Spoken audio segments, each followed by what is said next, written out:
आणि यानंतर बातमी पुण्यातूनच आहे। पुण्यामध्ये प्रहार दिव्यांग संघटनेकडून आंदोलन करण्यात आलं आहे। अजित पवार यांच्या कार्यक्रमस्थळी हे आंदोलन केलं जात आहे।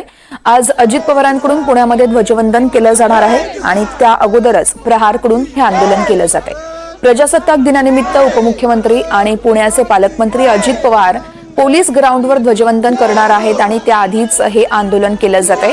प्रहार दिव्यांग संघटनेच्या कार्यकर्त्यांकडून जोरदार इथं घोषणाबाजी देखील करण्यात आली आहे। अजित पवार ज्या रस्त्याने येणार आहेत त्या रस्त्यावर हे आंदोलन केलं जात आहे।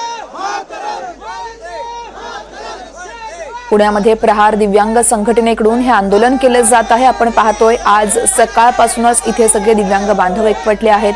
अजित पवार यांच्या कार्यक्रमस्थळी हे आंदोलन केलं जाणार आहे। तर आज अजित पवार यांच्याकडून पुण्यामध्ये ध्वजवंदन केलं जाते आणि त्या अगोदरच प्रहारचं हे आंदोलन या ठिकाणी सुरू आहे। प्रजासत्ताक दिन आहे त्यामुळे उपमुख्यमंत्री आणि पुण्याचे पालकमंत्री आज इथं ध्वजवंदन करतील आणि त्याआधीच हे आंदोलन सुरू आहे। या संदर्भात सविस्तर माहिती देत आहेत रेवती हिंगवे, आमच्या प्रतिनिधी आहेत आपल्यासोबत। रेवती, काय अपडेट्स आहेत? नक्कीच वर्षा, आपण जसं बघतोय की प्रजासत्ताक दिनानिमित्त आज पुण्याचे पालकमंत्री आणि राज्याचे उपमुख्यमंत्री अजित पवार हे पुण्याच्या पोलीस ग्राउंड इथे ध्वजारोहणासाठी येणार आहेत।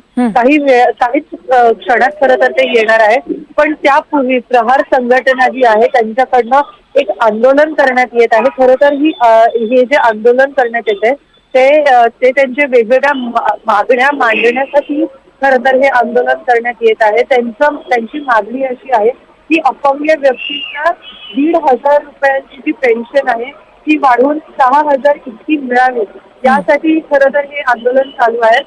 जसं आपण त्या दृश्यात बघू शकतो वर्षा की ज्या मार्गाने अजित पवार येणार आहेत त्याच मार्गावरती खरं तर हे आंदोलन या सगळ्यांकडनं सुरू आहे आणि त्यांनी प्रजासत्ताक दिनाचं हे औचित्य साधून आज ते पोलीस ग्राउंडच्या इथे आंदोलन करत आहेत।